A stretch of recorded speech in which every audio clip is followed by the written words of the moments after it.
প্রাচীন মানুষ সময় পরিমাপের জন্য বিভিন্ন প্রাকৃতিক উপাদান ব্যবহার করত, যেমন সূর্য, চাঁদ এবং তারাগুলোর অবস্থান। সৌরঘণ্টা এবং পানির ঘড়ি এর মতো প্রাথমিক যন্ত্রগুলো মানুষের দৈনন্দিন জীবনকে সময়ের সাথে সামঞ্জস্যপূর্ণ রাখতে সাহায্য করত।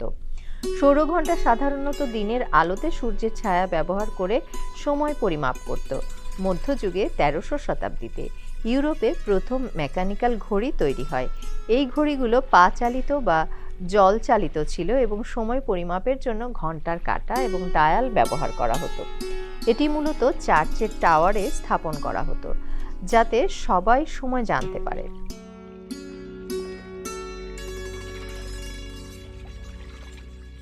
১৬০০ শতাব্দীতে পকেট ওয়াচ বা পকেট ঘড়ি তৈরির প্রচলন হয়।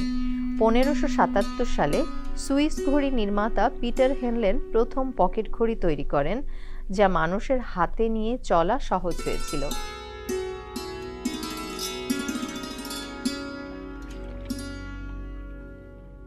১৭০০ শতাব্দীতে ঘড়ির ডিজাইন আরও উন্নত হয়।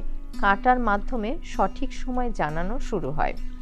১৮০০ শতাব্দীতে ঘড়ির স্প্রিং বা পালস স্প্রিং আবিষ্কৃত হয়, যা ঘড়ির আরও উন্নততর নিয়ন্ত্রণের জন্য ব্যবহৃত করা হতো।